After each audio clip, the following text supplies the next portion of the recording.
જય સ્વામિનારાયણ. નિજ પાદ પયોજ કીર્તનમ સતતમ સ્યાદ ભવ જીવ ગોચરમ ઇતિ યહ કુરુતે ક્રતુત્સવમ સહજાનંદ ગુરુમ.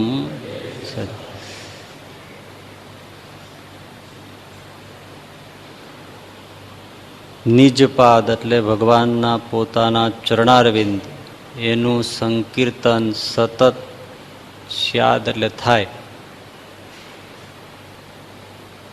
ભવ જીવ એટલે સંસારી જીવોને,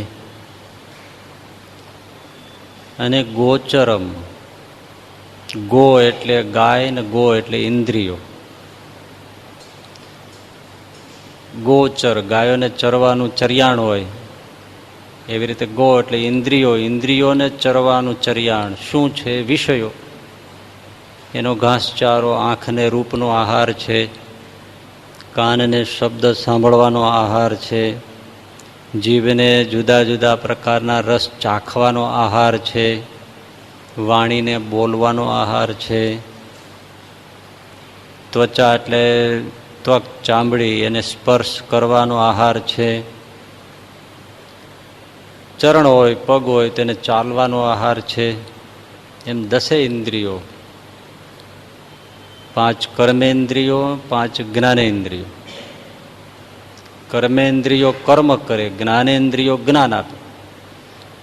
આંખ, નાક, જીભ, કાન અને ત્વચા એ જ્ઞાન આપે. આંખથી રૂપ સારું નરસું હોય એનું જ્ઞાન આપે, પોતાનો પારકો એનો પરિચય આપે. એ આંખનો વિષય છે. એવી રીતે કાન સાંભળીને નિર્ણય આપે, નાક સૂંઘીને જ નિર્ણય આપે, જીભ ચાખીને આપે, ત્વચા એટલે ચામડી બધે જ છે એ અડીને ટાઢુંનું છે એનો નિર્ણય આપે.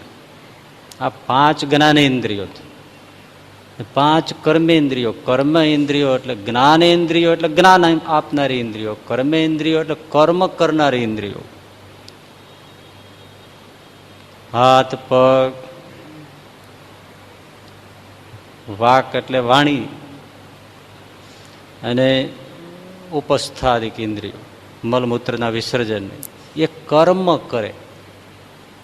હાથ કર્મ કરે, પગ કર્મ કરે, ક્રિયા કરે, વાણી બોલવાનું કર્મ કરે.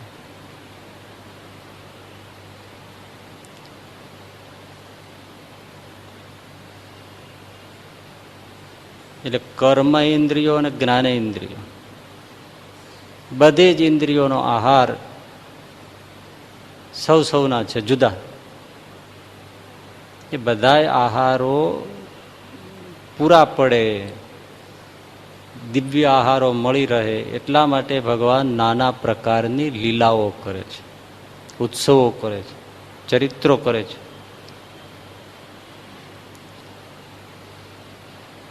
અને સતત ભગવાનનું કીર્તન થાય એટલા માટે ભગવાન લીલાઓ કરે છે. 2 માર્ગની ચર્ચા છે. આમ તો 3-4 માર્ગો છે, પણ ખાસ કરીને 2 સમજીએ. એક જ્ઞાન માર્ગ અને બીજો બસ જ્ઞાન માર્ગ અને ભક્તિ માર્ગ. આ 2. આપણે ભક્તિ માર્ગના પ્રવાસી છીએ. એક વસ્તુ એ પણ સમજવાનું કે જ્ઞાન હોય કે ભક્તિ હોય, એ પંથ ચૂઝ કરવો એ પોતાની સ્વાભાવિક આંતરિક બંધારણ હોય છે, એને આધારે હોય છે. જેવી રીતે સાયન્સનો વિદ્યાર્થી હોય તો સેજે એને બધું એવા જ વિષયોમાં રસ પડે ને. બાયોલોજી હોય, મેથ્સ હોય, આ તે બધું એવો જ એને રસ પડવાનો છે. આર્ટ્સનો વિદ્યાર્થી હોય તો પછી એને કોઈ ભાષા છે, સંસ્કૃત છે, તત્વજ્ઞાન છે, એવું બધું એને રસ પડવાનો છે. કોમર્સનો વિદ્યાર્થી હોય તો સેજે એકાઉન્ટ છે, સ્ટેટ છે, આવું બધું રસ પડવાનો છે. રમત ગમતનો હશે તેને બધે ધોકા ઉપાડવા, આવું દોડવું, કોઈ એવું બધું. અને કુસ્તીબાજ હશે તો નાનપણથી જ ભાઈને કોઈને લાફાલાફી કરી લેવી, કોઈને પછાડી દેવો, એવું સ્વાભાવિક પહેલેથી એવું આવે. અને વકીલ થવાનો હોય તો સેજે દલીલબાજી કરવા વાળો હોય, એમ બિલ્ટ ઇન એની શક્તિઓ હોય. તો જ્ઞાન માર્ગ અને ભક્તિ માર્ગ, એ બેમાં તો સમજવાનું એટલું બધું છે કે એનો કોઈ હિસાબ નથી. પણ આપણે આના સંદર્ભમાં જ ખાલી જોઈએ તો જ્ઞાન માર્ગ એ ખાલી કરવાની વાત કરે છે. હવે જો આ તમને આગળ પાછળ અભ્યાસ ન હોય એટલે મારી વાત સમજાય નહીં ને કે મારું શું વળી ખાલી કરવાનું. જ્ઞાન માર્ગ છે એ ખાલી કરવાની વાત કરે. જ્ઞાનીઓ કોણ છે કે ખાસ કરીને આત્મચિંતન કરનારા, બ્રહ્મચિંતન કરનારા, એને ભગવત કથા ચરિત્રોમાં બહુ ઓછો રસ આવે, અને કાં તો ઘણા માનતા જ નથી હોતા અને ઘણાને એમાં બહુ રસ ઓછો જ આવે. પણ તમે અહમ બ્રહ્માસ્મિ એનું બધું ચિંતન કરાવો ને એનું સ્વરૂપ નિરૂપણ કરો ને એ બધું તો બસ એને બસ એમાં એને મજા આવે. અને એને એમ નક્કી જ હોય કે આત્મતત્વને જાણ્યા સિવાય ક્યારેય મોક્ષ થાય નહીં. ભક્તિ માર્ગવાળા એમ કે તમે આત્મતત્વને જાણો છો, જાણો જે જાણો જાણો, પાર નીકળી જાઓ, જે થાવ કરો, બ્રહ્મ ફોડીને બહાર નીકળી જાઓ, પણ ભગવાનના આશ્રય વગર મોક્ષ ન થાય. એ ભક્તિ માર્ગવાળા. આત્મજ્ઞાન હશે, ઓછું હશે, જે હશે તે, પણ ભગવાનનો આશ્રય છે એનાથી જ મોક્ષ થાય. આ ભક્તિ માર્ગવાળાની કે આ એ બધી વાત સાચી, પણ ભગવાનનો આશ્રય ન હોય તો કાંઈ થાય નહીં. એટલે એ જલ્દી બીજા શાસ્ત્રો આ તે બધા એમાં હાથે ના આવે. જે આ તો ભાગ્યશાળી હોય તો આપણને આ રસ્તે આપણને પકડાઈ ગયું છે, બાકી તો બસ એની રીતે ચાલ્યા રાખતા હોય. આત્મજ્ઞાન તો મહારાજે ચોખ્ખું કીધું ને કે તુંબડા બાંધીને દરિયો તરવા જેવું છે. તુંબડા જોયા છે ને? તુંબડા જોયા છે? સાધુઓ બધા મોટા મોટા તુંબડા નહીં, એ દૂધી હોય એવી પ્રકારની, કડવી, એનું શાકેય ન થાય, ખાસ ભગવાને સાધુઓ માટે જ ઉગાડ્યા હોય છે. હા, ખરેખર એનું બહુ કડવા હોય, એનું કાંઈ ન થાય, એને કોઈ ખાય નહીં, ઢોર ન ખાય, પશુ કશું કોઈ કીડા બીડા કાંઈ ખાય જ નહીં. સ્પેશિયલ એને સાધુ માટે જ ભગવાન ઉગાડ્યા. જો તમે સૃષ્ટિમાં સ્પેશિયલ કહો એટલે એ તુંબડા આકારના જ થાય, તુંબડા આકારના જ થાય, એને કડવા જાય. એ તુંબડા છે સેજે તો એ પાણીમાં તરે પોલા રાખ્યા હોય. હવે એ બાંધીને પછી દરિયો તરવો કઈ રીતે તરાય? ત્યારે ભક્તિ માર્ગ એવો છે કે નાવમાં બેસીને દરિયો પાર કરવા જેવું છે. કયું સહેલું પડે? નાવમાં બેસીને જ એ સફર કેવી થાય, ચારે બાજુ જોતા જાય, મજા કરતા જાય, ગાંઠિયા ભજીયા ખાતા જાય, લહેર તમારે આનંદ આનંદ આનંદ. તો એવો કયો હોય હાથે કરીને બે ત્રણ તુંબડા પગે બાંધવાના, હાથે બાંધવાના, ખભે બાંધવાના, પછી આમ આમ ડબાકા મારવા, એને એ કેટલું તરાય, કેટલા ભય. દરિયો થોડો તરાય, નાનું કોઈ તળાવ હોય તો તરી જવાય, દરિયો બાહુબળથી કેમ તરાય? પણ હોય છે જ્ઞાન માર્ગી હોય પણ ઘણા, એને એમાં જ રસ પડતો હોય, એની રીતે હોય. શ્રીજી મહારાજનું તો એક ને બે જેવી વાત છે કે આત્મજ્ઞાન ગમે તેટલું થઈ જાય તો આત્મજ્ઞાન કરીને કલ્યાણ થઈ જાય છે એવું તો માનવું જ નહીં.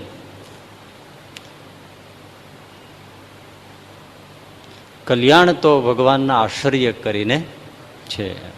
હા, આત્મજ્ઞાન છે એ પાત્રતા છે. રોટલો જમવો હોય તો કંઈક થાળી હોય તો સારું પડે, ડીશ હોય તો રોટલો જમવાનું ઠીક પડે. આત્મજ્ઞાન છે પાત્રતા હોય તો એમાં ભક્તિ ટકે, એવી ટકે કે એ ફૂટે નહીં, સ્રવી ન જાય, વહી ન જાય. સરસ મજાનો રસ છે કેસર કેરી કે રત્નાગીરી હાફૂસનો, તો કંઈક કટોરો હોય તો રસ ઢોળાઈ ન જાય, આમ કબામાં કેમ પીવો? એટલે પાત્ર છે. યુરોપિયનનું રાજ્ય અહીં બ્રિટિશરો હતા ત્યારે ખેડૂતની વાડીએ ગયો હશે હવે એ તો ઇંગ્લિશ બોલતા હોય, ગુજરાતીના ક્યાંથી આવડે એને, કાંઈ સમજાય નહીં. એ ઓલા બપોરનું ટાણું થયું છે એટલે બધી ભાત આપણે ટિફિન કયો ને એ ખેડૂતો ભાત કહે. એ ખોલી લુગડું હોય કપડું હોય એ કપડાને ભથાણું કહે. એ ભથાણું સૂંઘો તો બધી પ્રકારની સુગંધ આવે એમ, અથાણાની, શાકની, છાશની, ગોળની, બધી પ્રકારની આવે. જેવી રીતે તમે ગામના ગોદડા હોય એને તમે જુઓ ને એમાં તમે બાપાના ભાભાના ચોયણીનો ટુકડો હોય ને બાના સાડલાનો ટુકડો હોય ને બેનની ચૂંદડીનો ટુકડો હોય, બધું પણ એમાં એ આખી સંસ્કૃતિ હોય. એમાં જે છોકરું સૂઈને મોટું થયું હોય ને એને ઓટોમેટિક એને મા બાપની, પરિવારની, કુળની, ખાનદાની સંસ્કૃતિ આવે. હવે હોસ્પિટલના ડનલોપમાં જન્મે એટલે એને પેલો સ્પર્શ જ હાવ કેમિકલનો થયો, હાવ નકલી, સિન્થેટિક, એટલે માણસ નકલી થઈ ગયા. જો એટલે તો ગોદડી એક જણા સ્કૂલમાં નહીં પૂછ્યું કે ભાઈ ગાંધીજીનો જન્મ કઈ સાલમાં થયો? તો સાહેબ ગોદડીમાં થયો, તો સાલમાં નહોતો થયો. હવે તો સાલ હોસ્પિટલ છે, પણ ઓલી શાલ, આ સાલ. એટલે ભૂખ્યો થયો જો સ્વાભાવિક, તો બેઠો છે. ખેડૂતને એમ થયું કે આમને પણ આપીએ, એટલે પેલાને રોટલો માથે રીંગણાનું શાક એ આપ્યું. હવે તો શાક ખાઈ ગયો, રોટલો નાખી દીધો. શાક ઉપરથી ખાઈ ગયું, રોટલો નાખી દીધો. ઓલે જેવું તેવું ખેડૂત પછી હોશિયાર હોય ને પૂછ્યું તો એને એમ ઈ કે મને એમ કે આ ડીશ છે. ખેડૂત કે કપાળ તારું આજ ખાવાનું છે. એટલે પાત્ર હોય તો ઠીક પડે.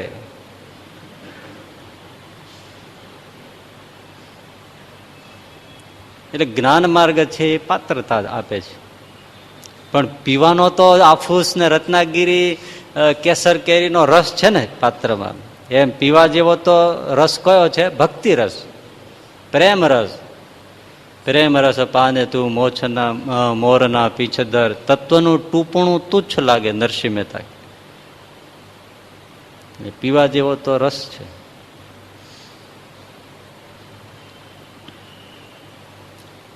કર્મયોગ છે ને એ વૃક્ષ છે, ફૂલ બેસે ને એ જ્ઞાન છે, અને એમાંથી જે સુગંધ ઉડે ને એ ભક્તિ છે. બસ એની મહેક, એનો રસ એ આખી અલગ વસ્તુ છે.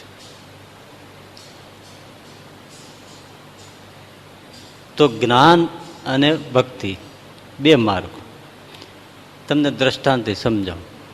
થોડુંક સમજવા જેવું છે એટલે તમને થોડોક ખ્યાલ આવે. રમણ મહર્ષિ થયા, નામ સાંભળ્યું છે? હે, એ રમણ મહર્ષિ પાસે એક જિજ્ઞાસુ આવ્યો ને એમણે બેઠો થોડી. જોજો વાત ગહન છે અને થોડી સમજવા જેવી છે. આમાં તો થોડો ઘણો તમારે લિટરેચર, સાહિત્યનો કંઈક વાંચન, રીડિંગ આ તે બધું હોવું જ જોઈએ. ખાલી હિસાબ કિતાબના ચોપડા અને કોમ્પ્યુટર હારે મથાકટ કરો તો આ બધું કાંઈ સમજાય નહીં. બહુ ઊંડું છે આ તો બધું. રમણ મહર્ષિ પાસે આવ્યો, જિજ્ઞાસુ હતો, બેઠો. પછી પૂછ્યું કે મને મોક્ષની આકાંક્ષા છે, ઈચ્છા છે મોક્ષ પ્રાપ્ત થાય, તો મારે શું કરવું? એવું મને કંઈક માર્ગદર્શન આપો, શિક્ષા ઉપદેશ આપો, એ પ્રમાણે હું કંઈક વર્તું જેથી મને મોક્ષ મળે. રમણ મહર્ષિ કે તમે અત્યાર સુધી જે શીખ્યા છો એ ભૂલી જાઓ. અત્યાર સુધી તમે જે સાંભળ્યું છે એ ભૂલી જાઓ. તમારા મનમાં જે માન્યતા છે એ ભર્યું છે એ બધું ખારે ભૂલી જાઓ. તમારા વિચારો અંદર છે એ બધા મૂકી દો, માન્યતાઓ મૂકી દો, આગ્રહો મૂકી દો. શીખ્યા છો ને સાંભળ્યું છે એ બધું ભૂલી જાઓ એટલે મોક્ષ મળી જાય. હવે એલાને શું હાથમાં આવે? આ જ્ઞાન માર્ગ છે. લ્યો હવે આમાં તમારે હું સમજાવું તમને. બસ એક ચૈતન્ય તત્વનો વિકાસ થાય અને એ સ્ફુટિત થાય તો એના ઉપર તમે વિચારોના માન્યતાના આગ્રહોના બધું નાખ્યું છે, જે સાંભળ્યું છે, જે વિચારો મૂક્યા છે ને જે શીખ્યા છો એ બધું ભૂલી જાઓ. એ બધું નીકળી જશે. ઓટોમેટિક જે ચૈતન્ય પ્રકાશ છે ને એ આત્મતત્વ છે ને ત્યાં તમને પરમ શાંતિ મળશે. એક દ્રષ્ટિએ જ્ઞાનનો જો તમને સમજ પડતી હોય તો સાચું જ છે. શૂન્ય થઈ જાઓ. નિર્વિચાર દશામાં જો તમે વર્તી શકતા હો, એટલે તમને ખબર હોય તો હમણાં 2 વખતથી હું તમને કહું છું, વિચાર કર્યા વગર મૂર્તિને જોઈ રહ્યો. પણ હવે એ મને નથી લાગતું તમે 2 સેકન્ડે એ રીતે કરી શકતા હો, કારણ કે પેલા સમજાય જ નહીં કે કઈ રીતે નિર્વિચાર વાળી થવાનું. એ તો હાલ જ રાખતું હોય બધું. એ અટકાવવા વિચારો આમ બ્રેક મારીને સીધા બંધ જ કરવા, શૂન્ય થઈને આમ ઊભું જ રહી જાવ, સ્થગિત. જેમાં આમ સિગ્નલ આવે ને ગાડી કેમ સ્ટોપ થઈ જાય, એમાં આમ બસ મૂર્તિ સામે બસ આ બધું જડબે સલાક. એ સાધના છે. એટલે આ જ્ઞાન માર્ગ આવો છે. તમે બધું ખાલી કરી નાખો, ભૂલી જાઓ બધું, એટલે પરમ ચૈતન્યનો વિકાસ થશે. અમુક કળાઓનો ત્યાંથી પ્રારંભ થાય છે. જો બીજું દ્રષ્ટાંત તમને કહું, વિદેશમાં એક વેજનર કરીને એક બહુ મોટો સંગીતકાર થયો. આ દ્રષ્ટાંતથી કદાચ તમને થોડું જ્ઞાન માર્ગ સમજાય.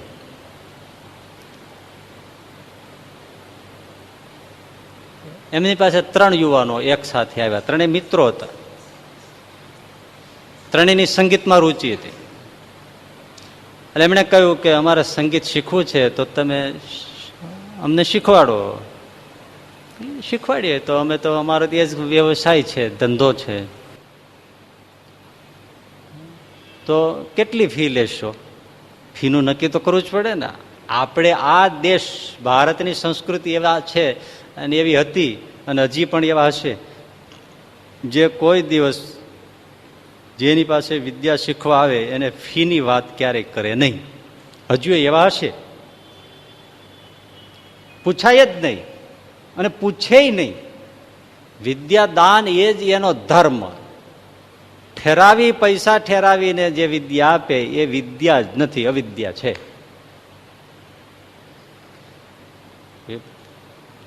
પૈસા ઠેરાવીને કથા કરે એ કથા કોઈનો ઉદ્ધાર કરે કે ભાઈ તમે 50,000 આપો પછી કથા કરશું, એ તમારી મરજી પડે. એ દક્ષિણા આપે, એ બિચારો ગરબારી હોય કે બધું હોય કે જે તે હોય, એટલે દાન દક્ષિણા આવવા જવાની ટિકિટના બધા ખર્ચા તો હોય, નહીં તો એટલે મફત તોડાવી નાખે. કોઈને ધોતિયાના મેળ ન પડે બિચારા. આપણે ત્યાં બધી વસ્તુઓનું બહુ સમતુલન છે. જો અન્ન ક્ષેત્ર કરવું, અન્ન ક્ષેત્ર બાંધવું, ભોજન સદાવ્રત બાંધવું, એ શું છે? પુણ્યનું કામ છે ને. ભૂખ્યાઓ માટે અન્ન ક્ષેત્ર બાંધવું પુણ્યનું કામ છે. પણ શાસ્ત્રમાં સામે પણ લખું, અન્ન ક્ષેત્રમાં જમવું એ પાપ પણ છે.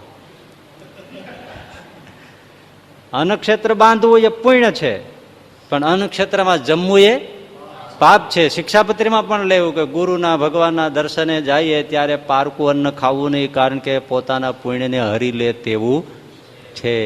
આપણને તો મફત મળે ત્યાં સુધી બીજું જોઈતું જ નથી.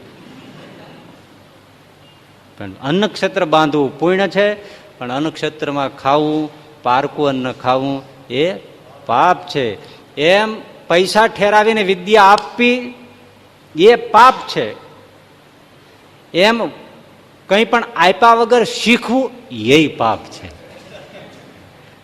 હવે સામે છે. હવે તમે મફત લઈ જાઓ એમ નહીં, તોય શાસ્ત્રે એ કીધું કોઈની પાસેથી કઈ તમારે મફત સ્વીકાર કરવો એ પાપ છે. પણ પેલો ઠેરાવીને આપે તો એ પાપ છે ને. એટલે હવે આ આપણા દેશની અંદર એ બધું ઠેરાવવાનું, માગવાનું આવી વૃત્તિઓ ક્યાંથી આવી ગઈ? લોકો મફત ન શીખાય એ ભૂલી ગયા. 2 શબ્દો કોઈની પાસે કઈ સાંભળ્યા હોય, બેઠા હોય, શીખ્યા હોય તો એ લોકો મફત નહીં, એવી એક પ્રથા હતી.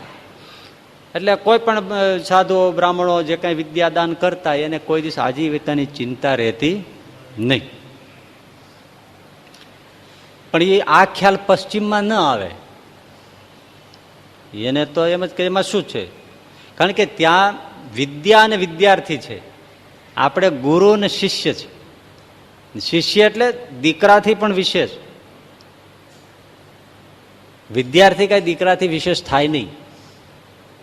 દ્રોણાચાર્યને ભલે ગમે તેવા કહીએ, પણ દ્રોણાચાર્ય જે વિદ્યા અર્જુન એના શિષ્યને આપી એના સગા દીકરા અશ્વત્થામાને ન આપી. ન આપી એટલે ન જ આપી, બોલો જે તમે કયો તે. અર્જુનને આપી, ખુલ્લા દિલથી આપી. એના સગો દીકરો અસ્વસ્થામાં પાછો કેટલો વાલો હતો, એના ખાલી ખોટા સમાચાર એને કોઈ આપે કે અસ્વસ્થામાં મરી ગયો છે તો દ્રોણાચાર્ય હથિયાર મૂકી દે, આટલો તો વાલો. પણ સર્વવિદ્યા એને ના આપી, સર્વવિદ્યા અર્જુનને આપીને પાછી સામે પક્ષે લડે તોય એને આપી. વિદ્યાર્થી એ છે, યોગ્ય પાત્ર છે. કેવું છે બોલો. બહુ આ તો બધા મહાભારતના બધા જીવનના રહસ્યો છે. બ્રહ્માસ્ત્ર વાળતા છોડતા બે અર્જુનને શીખવાડ્યું, પણ અસ્વસ્થામાં છોડતા શીખવાડ્યું, પાછું વાળતા શીખવાડ્યું જ નહીં. અડધું જ શીખ્યું, બધું ના આપ્યું. એટલે બધી બહુ મોટી મોટી વાતો છે. તો વેજનરે તો હવે બીજી વાત યાદ આવી. હવે પતિવ્રતા નારીનો ખ્યાલ એ ભારત સિવાય કોઈ રાષ્ટ્રમાં હોય તો મને કયો કે પતિવ્રતા વળી કે પોતાના પતિ એ જ પરમેશ્વર. પતિ એ પરમેશ્વર, દૂજો દેવ અને કોઈ, બસ. ભગવાન આપણે ત્યાં એવી પતિવ્રતા નારીઓ થઈ છે કે ભગવાન વિષ્ણુ સામે દર્શન આપીને આવે ને તો આંખ બંધ કરી ગઈ છે કે તમે આવ્યા બહુ સારી વાત, પણ મારા પતિના હૃદયમાં બેસીને દર્શન આપો તો હું તમારા દર્શન કરીશ, બાકી આમ તો નહીં જ કરું. તો ભગવાનને એવી રીતે દર્શન આપવા પડે એવી મજબૂર કરનારી પતિવ્રતા નારીઓ ભારતમાં થઈ છે.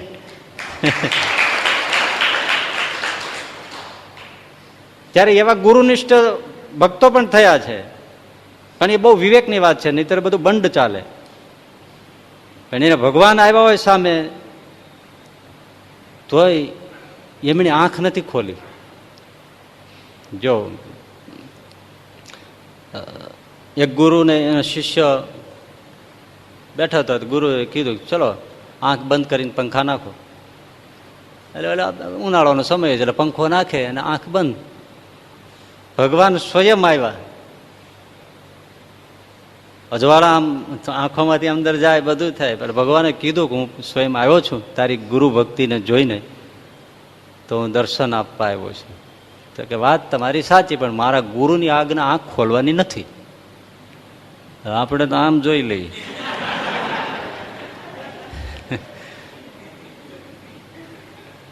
દસ એટલે બહુ બહુ મોટી વાતો છે. આવી બધી આવી મહાન સંસ્કૃતિ એને ભૂલીએ છીએ ને ત્યારથી જ બધા દુઃખી થયા છે. ગાંધીજીએ જે પ્રાર્થના અને સત્સંગની 5 વાગ્યે સભા શરૂ કરી હતી એ જ પ્રમાણે જો દિલ્હીમાં થઈ રાખ્યું હોત ને, અને એ દ્વારા એ સત્સંગ ને મૂલ્યો, માનવતાના મૂલ્યો, પ્રાર્થનાનું એનું બધું મૂલ્ય, પણ આપણે પેલો પ્રથમ વડાપ્રધાન જ ખોટા આવી ગયા. એ પ્રાર્થનાને વેસ્ટ ઓફ ટાઈમ જ કહેતા. હવે પછી આખું ઊંધું છાબડું જ થઈ ગયું. એટલે જ્યાં જે દેશના જે માટીના સંસ્કાર છે એ પ્રમાણે જીવો તો જ એમાં એ માટીમાં છોડવો એ જ પાંગરે. હવે આપણે આ માટીના છોડવા અને આબોહવા તમે ફોરેનની આપો, એ છોડવો ક્યાંથી પાંગરે? તો પછી ત્યાં જન્મવું તું ને, કોણ ના પાડતું તું? બહુ હોટ કન્ટ્રી છે ને, ડર્ટી કન્ટ્રી છે ને, પછી પોર કન્ટ્રી છે, તો ત્યાં વયો જા ને. તો વિઝા નહીં મળતા તો આની ટીકા શું કામ કરો? વિઝા નથી મળતા એ ઓળખે છે કે ત્યાં લઈ જવા જેવો નથી તું, તો પછી ટીકા શું કામ કરે? એ તારું મોઢું જોઈને જ કહી દે તું અહીંયા પડ્યું એ બરાબર છે અને તારે ત્યાં કરી જવું છે. એટલે જે માટીનો જે છોડ હોય એને એવું જ હવામાન, એવું જ પાણી, એવું જ ખાતર, એવું આપવું જ પડે. આપણે એ નથી લેતા. આપણે આપણે બાજરાનો રોટલો, દડબા જેવો ગોળનો ગાંગડો, રીંગણાનું ભડથું એ ખાનારા છાશ ઉભાવાડીને હળી ઉભી રહી જાય એવી છાશું, મેથિયા ભરેલા મરચાં, એ હરગવાની શીંગો ભરેલું, મસાલા ભરેલું શાક, એ હાડ છે આપણા. અને આપણે પીઝાની વાહે પીડ્યા.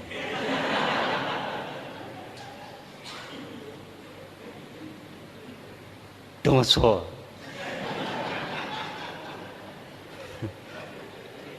પાઉં, આમ જોયું તો એમ ગાભા જેવું લાગે. આપણને અડિયન તો એમ લાગે 3 વાર તો જવું જ પડશે.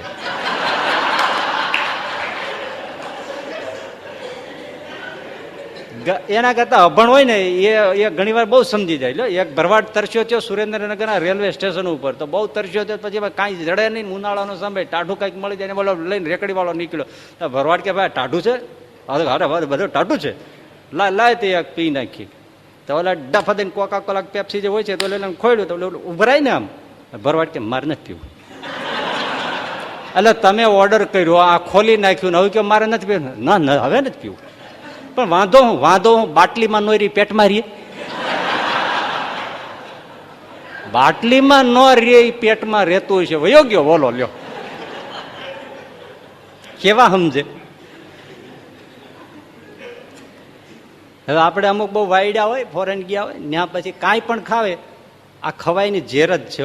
આપણે અહીંયા હવે શીખી ગયા બધા, કોકા કોલા સાથે બધું ખાય. એ ખવાય એની હારે, છાશની હારે ખવાય. છાશ સરસ મજાની લ્યો, ગાયની નો મળે છેવડી ઊંટડીની પણ છાશ લાવો. કોકા કોલા કરતા સારું જ ને, એના કરતા ગાયનું મૂત્ર સારું. હવે આવી સંસ્કૃતિ આવી, એટલે રોટલો બધું આપણે જોઈએ ને, રોટલી દાળ ભાત શાકતા ને હારે વાળી કોકા કોલા હોય. આનું મેળ ખરો? દાળ ને બિસ્કીટનો મેળ પડતો હોય છે કોઈ? અને વળી અડધું બોલે, કોકા કોલા આખું તો બોલે નહીં, કોક બોલે. ડેડી એમ ન બોલે, ડેડ બોલે. ડેડ નો શું અર્થ થાય? ડેડ નો અર્થ શું થાય? ડેડી મમ્મી, એ બધી મમ્મી મરેલા મળદાને મસાલા ભરીને સાચવે એને મમ્મી કહેવાય. મમ્મી ને ડેડી. હવે આપણે અહીંયા આવ્યું કે ડેડી, તો સારું આ ડેડી બોલે છે, ડેડ. તે ઓલા બેઠા બાપા હરે ડાઇનિંગ ટેબલ, તે પછી બાપા ટેવ તો પડી જાય ને, તે વાળો છોકરો બોલ્યો, એ બાપા તમને કોક સાથે જમવાનું ફાવશે?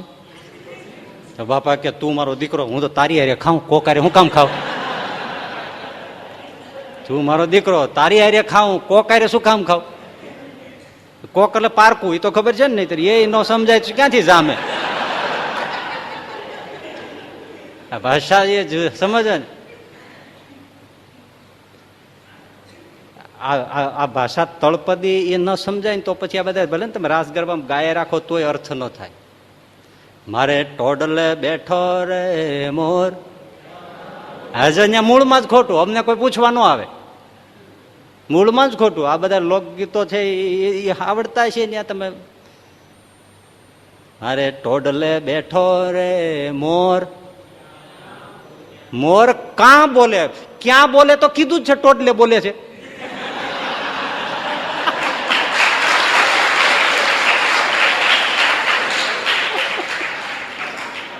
એટલે પેલા શરૂઆત કરી છે, ટોડલે બેઠો છે, તો પાછો એને ક્યાં શું કામ આવે?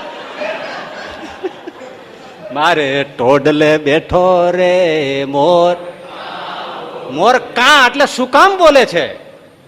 મારે ટોડલે બેઠો બેઠો મોર આજે કાં બોલે, શું કામ બોલે? હવે કાં ઈ શીખવા માટે આ કાઠિયાવાડ ને સૌરાષ્ટ્રમાં 7 વાર મરીને માના પેટમાંથી 7 વાર જન્મવું પડે ત્યારે સમજાય. હવે એના પૂછી કે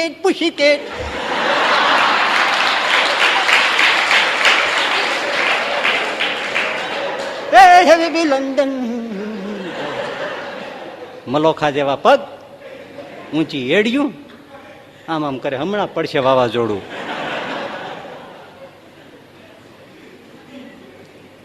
એવું જ બીજું, નટવર નાનો રે કાનો, અર્થ કરો લ્યો. એટલે અહીંયા રમે, કેડીમાં રમે, રમે ક્યાં?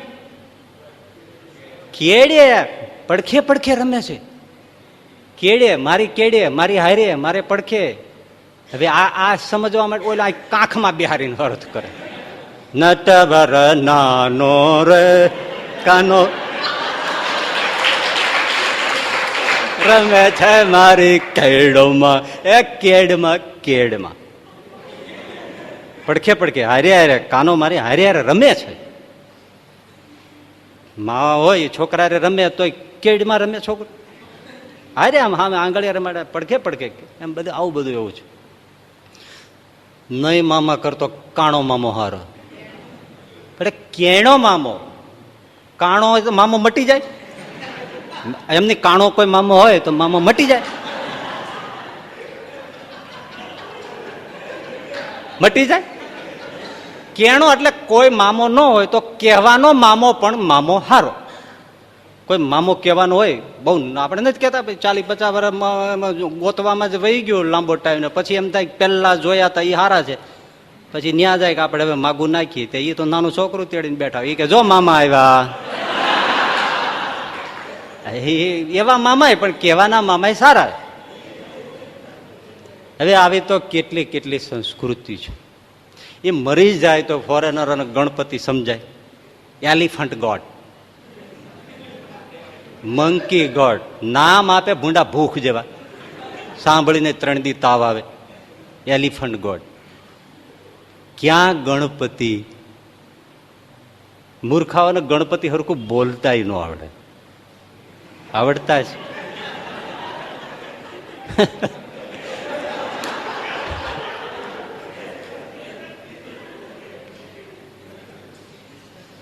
હવે આપણે પાછા યોગ ના બોલીએ, એની જેમ યોગા બોલીએ. યોગા એ લોકોને તો લવો નથી વળતો, એટલે એવી રીતે યોગા. હું ચક્કર ખાઈ ગયો તો, મારી પાસે એક જણો મને સીડી દઈ ગયો, અમેરિકાથી આવ્યો તો, મને કે આ સુનો. મેં કીધું સુનીએ, ઇંગ્લિશ નહીં. ત્યાંનો કોઈ પેલો હતો લેક્ચરર, એટલે થોડા આ બધું પર્સનાલિટી ડેવલપમેન્ટ આવું બધું સ્પિરિચ્યુઆલિટી મિક્સઅપ કરીને બધું બોલતો હશે. મેં કીધું લાવો સુનીએ આપણે. હું સાંભળતો હતો, એટલે સ્પિરિચ્યુઆલિટી બધું મિક્સ કરે ને, થોડી વાર બધું ઇન્ટ્રો આ તે બધું કરાવ્યું, પછી નાવ જાપા આ તે વળી થોડું બોલે ને પછી કે નાવ જાપા આ. તે સાલો મને હા હકીકત તમને કહું, મને સમજાય નહીં, મેં શું કરે છે આ. પછી ધીમે ધીમે મારું કમળ ખીલ્યું કે આ મારો વાલીડો આપણી સંસ્કૃતિ એની સંસ્કૃતિને મિક્સઅપ કરે છે, એમાં આપણને લોચે ચડાવી દે છે. નાવ જાપા એટલે મીન્સ નાવ જપ. હવે જપ ક્યાં જાપા ક્યાં? મેં કહ્યું જાપા શું છે? મને એમ કે કઈક જાપાનીઝ વર્ડ હશે ને કઈક હશે કઈક, એટલે હું તો સુને રાખું, પણ મને કઈ કમળ ખીલે. એટલે નાવ જપ પણ નાવ જાપા, કારણ કે જે એ પીએ જ થાય, એટલે નાવ જાપા. શું જાપા? હવે આપણે બારણા દેવાનું હોય એને જાપા કહીએ, ખપાટિયાના બનાવ્યા હોય ને એને જાપા કહીએ, નાવ જાપા. અને પાછું આપણે ઓમકાર બોલીએ તો ઈ ઓલાને ઓમકાર આવડે નહીં, ઓમ એટલે આ હું તો હાવ લોચા ચડી ગયો એમ. એક તો જાપા સમજાણું નહીં, અને એ જે કરાવે એ જાપે સમજાણો નહીં. આ બકરું ગાંડું થયું આ. અરે ભાઈ ઓમ તો હું તરત સમજી જાત, ઓમકાર કર્યો હોત ને તો કા જપ કીએ છે. પછી માંડ મારું કમળ ખીલ્યું. એટલે આપણી આ ક્યાં સંસ્કૃતિ આપણે જેમાં ઉછરીએ છીએ, પણ આપણને એનો મહિમા નથી. એટલે વેઝનર પાસે 3 જણા આવ્યા ને એમણે સંગીત શીખવું હતું. એટલે સારું શું ફી લેશો, સામેથી પૂછવાનું, એનો કોઈ સંકોચ નહીં. આપણે અહીંયા કોઈને વાતમાં તરત ફટાફટ પૂછી લઈએ કે ભાઈ તમારી સેલેરી શું છે, કોઈને માઠું લાગે નહીં. 2,500 હોય, 1,500 હોય, 700 હોય તો કહી દઈએ આરામથી ભાઈ 700 છે, આમ છે તેમ, કોઈ માઠું ન લાગે. ફોરેનમાં તમે જાઓ ને કોઈને તમે સેલેરી પૂછો ને તો ઇન્સલ્ટ થાય, પૂછાય જ નહીં. જોબ શું છે? જોબ સારામાં સારો શબ્દ, ભલે ને વાસણ માંજતો હોય, જોબ, બસ જોબ મળી ગઈ, ઓકે. સેલેરી તો પૂછાય જ નહીં. હા, એ જ્યારે જાય ઇન્ટરવ્યુમાં ત્યારે પૂછવું હોય તો પૂછે, પણ બીજા કોઈ કમ્યુનિકેશનમાં કોઈ પૂછે નહીં, કોઈ કોન્વર્સેશનમાં પૂછે નહીં, પૂછાય નહીં. એટલે હવે સામેથી વિદ્યાર્થીઓએ કીધું ફી શું લેશો સાહેબ? પેલાને પૂછ્યું ભાઈ તમને શું આવડે છે? તો કે એમ તો મેં આટલા આટલા રાગ, આટલો આ બધું, આટલા વાદ્યો ઉપર આમ બધું મેં શીખેલો છું. બરાબર છે, તમારા 10,000 લઈશ ડોલર ફી. બીજાને પૂછ્યું તમારું? તો કે મને જાજુ તો નહીં, પણ વાદ્ય ઉપર આંગળીઓ ફેરવીને થોડો સ્વર ને સુનાવતા બેઠાવતા એ બધું આવડે છે. અચ્છા, તો હું તમારા 8,000 લઈશ. ત્રીજાને પૂછ્યું તમને? તો કે મને તો સંગીતનો કઈ આવડતો નથી, આ બે દોસ્તારને રુચિ છે તે ભેળો છું, તો મને એમ થયું ગાલો હું શીખું, તો તમારા 2,000 લઈશ. આ લોકો તો ધુઆ ફુઆ થઈ ગયા, સાહેબ અમને તો અડધું પડધું, હું તો કિનારે પહોંચવા આવ્યા. ઓલો આગલો હતો એ કે મારે તો થોડુંક તમારે મઠારવાનું છે ને, મારા 10,000 અને ઓલાનો ક આવડે નહીં સંગીતનો, એના તમે 2,000. આ રીતની કઈ રીતની ન્યાય છે? ભાઈ ન્યાય મારા ઘરનો છે, શીખું જ શીખો ને ગાલતા થાવ. પણ એમ નહીં તો પછી તમે વ્યવસ્થિત પૂછો તો એનો અર્થ એવો છે કે આ કોરી પાટી છે, હું જે શીખાવી છે મારું જ શીખવાનો છે, અને તું જે શીખી આવ્યો છે ને એ ભૂલાવવાના 8,000 છે. તું ભૂલ જે શીખીને આવ્યો છો ને જેની પાસે, એ ભૂલાવવાના 8,000 છે. એ ભૂલાવીશ પછી મારું બેસ્ટ છે. આને જાજી મહેનત નહીં પડે એટલે એના ભૂલાવવાના 6,000 છે ને 2,000 શીખવાના છે. મારી ફી તો 2,000 છે. એટલે બોલ, આ સમજાઈ ગયું ને? એટલે જ્ઞાનીઓ પાસે તમે જાઓ ને, કે રમણ મહર્ષિને પૂછ્યું કે તમે કંઈક શિક્ષા આપો કે જેથી કરીને મને મોક્ષ પ્રાપ્ત થાય, તો કે તમે અત્યાર સુધી જે શીખ્યા છો, સાંભળ્યું છે, માન્યું છે, માની બેઠા છો, એ બધું ભૂલી જાઓ, એટલે તમને આત્મચૈતન્યનો વિકાસ થશે અને એ જ મોક્ષની સ્થિતિ છે. ઓલાનું શું થયું પછી મને ખબર નથી, પણ આ જ્ઞાન છે. શૂન્ય થઈ જાઓ, ખાલી થઈ જાઓ, બધું વિસરી જાઓ, ભૂલી જાઓ, એક નિર્ભેળ બ્રહ્મ જ્યોતિ એને જોઈ રહ્યો, અને એ બ્રહ્મ એને સર્વત્ર વ્યાપક એવું જે બ્રહ્મ, એની સાથે તાદાત્મ્ય સાધો. અને એ જયારે અભેદ સ્થિતિ થાય, સર્વત્ર ચૈતન્ય સચ્ચિદાનંદ બ્રહ્મ જે વિલાસી રહ્યું છે એની સાથે એકતા સર્જાઈ જાય ત્યારે મોક્ષ થયો. હવે આ ક્યારે થાય? થતું છે, કોઈને થતું છે ના નથી, પણ એવા કેટલા? એટલે પહેલા વાત થઈ હતી કે અધિકારી જોઈએ. એટલે જ્ઞાન માર્ગ ખાલી કરવાની વાત છે, બંધાવ. પણ હવે વાત એ મજાની છે કે ભક્તિ માર્ગ છે ભરવાની વાત કરે. ખાલી કરવાનું તો બહુ સૂજે એવું નથી, લો કરો ખાલી, તમે શીખ્યા છો ભૂલી જાઓ. કોઈએ તમને અપમાન કર્યું ભૂલી જાઓ, કોઈએ દીધી ટોપરા જેવી ગાળ ભૂલી જાઓ. માફી આપી શકાય, આ એક નવો વિષય છે, આખો એક જ વિષય ઉપર બોલી શકાય એવો આ ડીપ વિષય છે કે માફી આપવી સહેલી છે પણ ભૂલી જવું અઘરું છે. કોઈ આપણે ગાળ દીધી, અપમાન કર્યું, કઈ આપણે હેરાન પરેશાન કર્યા, તો એને માફી આપે, હસે ભાઈ લેટ ગો, પણ મનમાંથી જાય. એને મળો ત્યારે ત્યારે તમને યાદ આવે, કારણ તેથી બહુ ચોપડી દો, હમણાં તેથી આવું બહુ કર્યું હતું, એ ભૂલી જવાય ન ભૂલા. નેપોલિયન બોનાપાર્ટને સેન્ટ હેલિના ટાપુ ઉપર કેદ કરી દીધો, પછી એમની સાથે એક ડોક્ટર હતો ખાલી એની ટ્રીટમેન્ટ માટે. એટલે પછી કંઈક વાતચીત થાય ત્યારે ડોક્ટર એને જાળવે તબિયત માટે, હશે સર જે થયું તે, એ લોકોએ આવું કર્યું તે કર્યું બધું, હવે એને માફ કરી દો અને ભૂલી જાઓ. તો કે તારી અડધી વાત માની શકું છું. હા, આમ તો બુદ્ધિશાળી હોય ને, કે હિટલર હોય કે નેપોલિયન હોય, એ છેલ્લે જે થઈ ગયું હોય, પણ આમ તો ખોપડા હોય ને અક્કલના, એની એક્સ્ટ્રા ઓર્ડિનરીમાં તો ખોપડા જ હોય. હિટલર અડધો ગાંડા જેવો, આમ તમે જુઓ તેનો પહેરવેશ જુઓ, આ મારું નિદર્શન છે, ઓબ્ઝર્વેશન. એને તમે હિટલરનો ફોટો જુઓ, આમ ઓળિયા ચડાવેલી ચોયણી, પોસ્ટમેનથી વધારે એની જરાય ઇમેજ નથી. ટપાલી જોઈ લ્યો, હિટલર દુનિયા ધ્રુજાવી જાય. એ લાલુ પ્રસાદ જેવું એનું કામકાજ, કાંઈક એક્સ્ટ્રા ઓર્ડિનરી હોય જ લ્યો. હે એટલે એમણે બોનાપાર્ટે બહુ સરસ વાત કરી કે ડૉક્ટર તારી વાત બરાબર છે, અડધી માની શકું છું, હું એને માફ કરી શકું છું પણ ભૂલી શકતો નથી. કેમ ભૂલાય? આખી સલ્તનતને ધ્રુજાવનારો તમે કહો ઘણું બધું ભૂલી જાઓ. શ્રીજી મહારાજ કે જેને પેલા મેવા મીઠાઈ ખાધા હોય એ ગરીબાઈ આવી જાય, પછી બાફેલી ટેટી ખાવી પડે તો આગલા મેવા મીઠાઈ યાદ ના આવે? હે, તમે ધાર્યું હોય ત્યાં લગ્ન ન થાય પછી આવળ બાવળિયા જેવું આવી જાય પછી ઓલું ભૂલાય?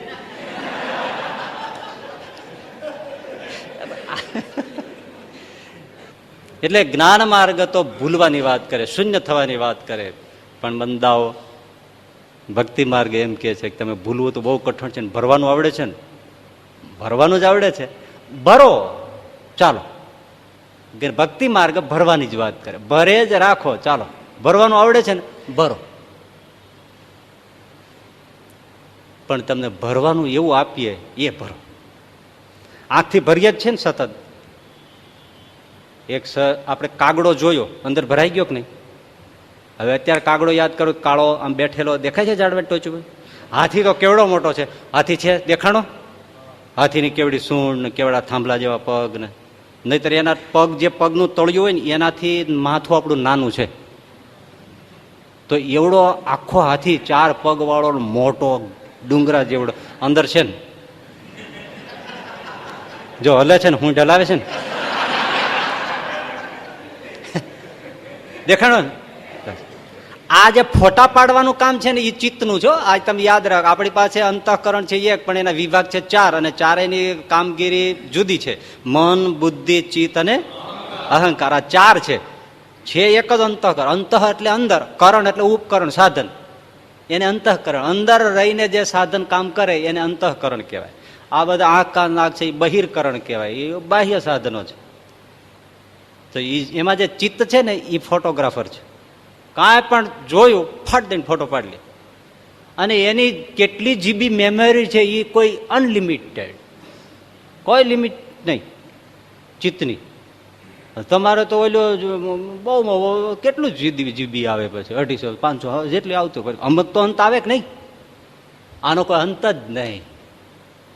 બોલો, એટલી મેમરી. અને કેટલું ફાસ્ટ રિવાઇન્ડ ફોરવર્ડ થાય. બોલો, સેકન્ડમાં ધણી દઈને 40 વર્ષ પહેલા આવી જાય. અને ક્યારેક ક્યારેક તો આપણે સાવ કેવું આમ ક્લિક થાય. વાંચતા હોય આપણે વચનામૃત ને આવીને ઊભું રહ્યો કઈ નું કઈ. એટલે બોલો, એકવાર હું આમ વાંચતો તો વચનામૃત ને મને 5મું ધોરણ ભણાવતા હતા એ નંદા સાહેબ યાદ આવ્યા. એને હવે એને વચનામૃત ને નંદા સાહેબ ને લેવા દેવા શું લ્યો? બોલો, મને આમ કાળા ચશ્મા સોડા લેમાના તળિયા જેવા કાચ ને નંદા સાહેબ દેખાણા. હું તો જોઈ રહ્યો, મેં કીધું આ ક્યાંનું ક્યાં છે. બસ એટલે સારું, મરવા વખતે આવું જ આવે.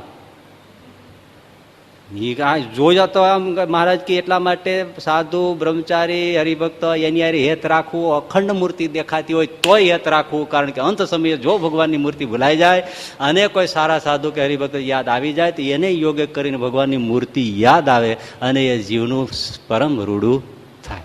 કારણ કે આ ગોરખોદિયા જેવું છે મન, ગમે ત્યારે ગમે તે ક્લિક કરીને બેસે. એટલે ચિત્તની આખી ભૂમિકા છે. તો ભરીએ છીએ આંખથી, કાનથી. અત્યારે આપણે ભરવાની જ પ્રક્રિયા હાલે છે. 5 ઇન્દ્રિયોથી ભરીએ છીએ તો ભરવાનું ભાવે છે ને.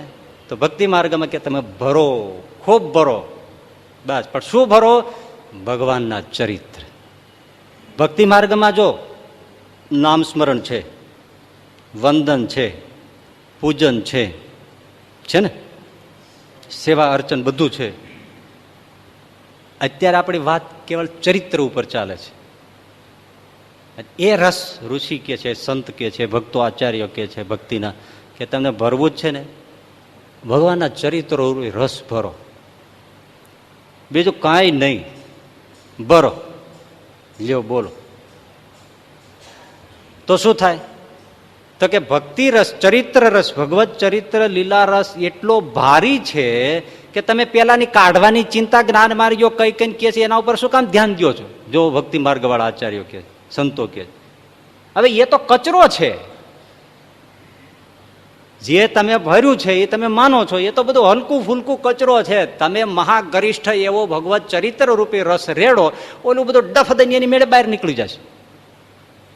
એક છોકરા બેઠા બેઠા નહોતા વાત કરે, મારા બાપે એટલા બધા જાડા કે તળાવમાં નાવા પડે તો ભેંસ્યું બહાર નીકળી જાય. આખું તળાવ હિલોળે ચડે, ઈ નાવા પડે, ભેંસી ઉરલી ઉરલીને કાંઠે વહી જાય. હશે કેવો માણસ જાડો, બોલો કેવો હશે ઈ ખલી હશે કેવો?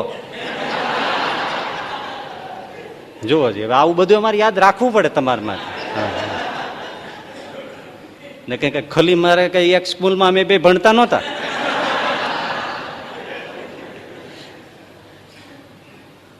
તો બીજો છોકરો કે એમાં શું, મારા બાપા સવારે નાહી લે, પછી એમની ચડ્ડી અમે સુકવીએ ને ઝાડવા ઉપર તો આખા ગામને છાંયો થાય.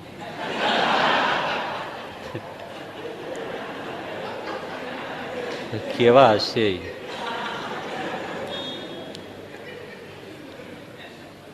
એટલે આ ગરિષ્ઠ રસ છે. પેલાની ચિંતા શું કામ કરો છો? બહુ માર્મિક વાત છે અને ધ્યાનથી સાંભળવા જેવી છે. અને હું તમને દાખલા સહિત આપીશ, બહુ મજાની વાત છે. પછી સરસ મજાનું દ્રષ્ટાંત આપે છે.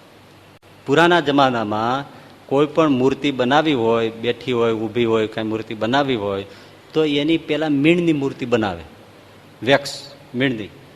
પછી આ બે મૂર્તિ બની જાય. આ જો આ બધું હોય છે એવી જ રીતે ઢાળ હોય ને, આ બીબા હોય, પ્લાસ્ટર ઓફ પેરિસ પછી કે સિમેન્ટ કે જે હોય એ ઢાળી દે, બીબું હોય ને. પણ ઓલી જે મૂર્તિઓ ધાતુના રસની બનાવી હોય તો એ મીણની બનાવે, પછી એના ઉપર માટીનું પડ ચોંટાડી દે જાડું, અને સુકાવા દે. સુકાઈ ગયું પછી ઉપર કાણું હોય, ત્યાંથી જે ધાતુની, પંચધાતુની, પિત્તળની, લોહાની જેની મૂર્તિ બનાવી એનો ધગધગતો રસ. હવે એ તો કેવો, પાણીથી 1000 ગણો કેટલા ગણો એ તો ગરમ હોય, એ રસ ઉપરથી રેડે. તો એ રસની આગળ મીણ ઊભું રહે? કેજો ઊભું રહે? એના હું નહીં જાઉં, હું તમારે પેલા અહીં બેઠું છું, બોલે? ઓલો છાંટો પડે ત્યાં તો ધડધડી નીકળી બહાર મળે નીકળવા. એટલે જ ભારી ગરમ ધાતુનો રસ એવી રીતે રેડે તે પેલું તળિયેથી મીણ ઓગળી ઓગળી પેલાને જગ્યા દઈ દે, અને છેક સુધી પછી પેલો રસ ભરાઈ જાય, પછી એ ઠરી જાય એટલે ટપોરો મારીને માટીનું પડ કાઢી નાખે, તરત મૂર્તિ પ્રગટ, મીણ બધું બહાર. એમ ભક્તિ રસ શાસ્ત્ર એમ કે છે, ભક્તિ શાસ્ત્ર કે તમારી અંદર ભલે છો ને જન્મ જન્મના કચરા ભરાણા, પણ ભગવાનની લીલા ચરિત્રનો રસ રેડો, તમે અંદરથી બ્રહ્મરૂપ થઈ જાઓ. વગર પ્રયાસે કાંઈ પણ કર્યા વગર ચિંતા કરો માં. ઓલા બધા જ્ઞાનીઓ કે છે કે તમે આમ કરીને ભૂલી જાઓ, આ કાઢી નાખો તે કાઢી નાખો, બધું ક્યાં વયું જશે એ ખબર નહીં પડે, બધું ઓગળીને બાય. અને જરાય ખોટું છે, સાવ સાચું. અને આ મનાઈને એવી વાત છે, હજી વિચાર કરજો. આ તો પરંપરાથી આપણે આવ્યું છે ને એટલે કોઈ આપણને યાદ નથી કે જરા ક્લિક નથી થતું. પરીક્ષિતને પેલા ઋષિ બાળે, શમીક ઋષિના દીકરાએ 8 વર્ષનો હતો, સાપ આપ્યો, જાઓ જેણે મારા પિતાના ગળામાં મરેલો સાપ નાખ્યો હોય એને 7મે દિવસે તક્ષક દંશ થાય ને મોત થાવ, સાપ આપી દીધો. હને પરીક્ષિત મહારાજને પછી જાણ કરી. હવે એ તો ફાંફા થઈ ગયા. આપણને ખબર પડી જાય કે ભાઈ હવે 3 દી છે. એક બિચારો હોસ્પિટલમાં, અને કેસ સિરિયસ છે, નો પ્રોબ્લેમ, નો ડાઉટ. પછી ડૉક્ટરે એને કીધું કે ભાઈ બહુ ખેદની વાત છે, આમ સમજીને વાત સમજજો. ડૉક્ટરે ધીમેથી આમ હાથ ફેરવી આશ્વાસન આપી અને કીધું બહુ દુઃખની વાત છે, મારે તમને કહેવું ન જોઈએ, પણ કહ્યા વગર પણ છૂટકો નથી, તમે હવે જાજુ જીવશો નહીં. મારે ન કહેવું જોઈએ, અમારે પેશન્ટને આવું ન કહેવાય, પણ મારી મજબૂરી છે કે મારે હવે તમને જાણ કરવી જોઈએ. એટલા માટે અંત અવસ્થાએ તમારે કોઈને મળવું છે? એટલે પેલો કે હા મારે મળવું છે. કોને? એટલે પેલો કે કોઈક બીજા ડોક્ટરને. આમાં જ મજા છે. હા મારે મળવું છે બીજા ડોક્ટરને. સાહેબ તને શું ખબર પડે અંતકાળ મારે છે તને? મને ખબર પડે, તને નથી મારો રોગ પકડાતો, મને મરવાની વાતો કરે, મને બીજા ડોક્ટર પાસે લઈ જા. અને મારો બેઠો થઈ ગયો. એટલે ઘણી વાર ન ડોક્ટરને ખબર પડે, શું એ દર્દીને ખબર પડતી હોય. છોકરો એક જણા પપ્પાને પૂછતો હતો, પપ્પા કા ઓપરેશન કરવા ડોક્ટરો આવે ત્યારે બધું બાંધીને નો વેવી પહેર્યા હોય, કોઈ દિવસ બહાર આપણે જોયા નો, એવા વિચિત્ર કપડાં પહેરીને કેમ ઓપરેશન કરે? કેવા એના ઓપરેશન વખતે કપડાં કેવા હોય? બાકડા જેવા, નામ બધું બાંધીને બાંધે, ટોપા નામ એવા કેમ પહેરે? તો કઈ કોઈ ગુજરી જાય ને તો ડોક્ટરને ઓળખી ન શકે ને એટલે. હા એટલે છોકરો કે એ વાત સાચી. પરીક્ષિતને શાપ થયો. હવે બહુ માર્મિક વાત છે, સમજજો. જો આજે વાત થઈ છે ને એ જીવનનું ભાતા જેવી છો. નથી નથી ના પાડો છો?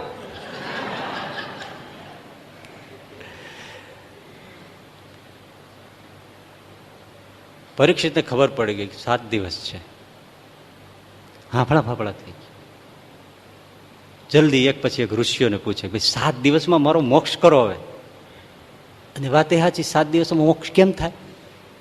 કોઈને મળે તો કે ભાઈ તમારે દીક્ષા લેવી પડે, મંત્ર દીક્ષા લેવી પડે, પછી એની આખી વિધિમાંથી પસાર થવું પડે, તમારે થોડી યોગ સાધના કરવી પડે, પ્રાણની શુદ્ધિ કરવી પડે, ચિત્તને ઠેકાણે લાવવું પડે, પછી બ્રહ્મમાં જોડવું પડે, પછી પરબ્રહ્મની ગુજ પડતી હોય તો પડે. હા તો એમનેમ કેવું થાય? એમને મોક્ષ 7 દાડામાં થઈ જતો હોય તો અમે શું કામ જંગલમાં આવી રીતે કરગઠિયા ખાઈને પીડ્યા રહી? એ વાત થઈ સાચી ભાઈ. એ તો કેમ થાય 7 દાડામાં? એટલે ગમે તેની પાસે જાય બધી જાય, બધા આવી જ રીતે વાતો કરે. એમાં પછી સુખદેવજીનો ભેટો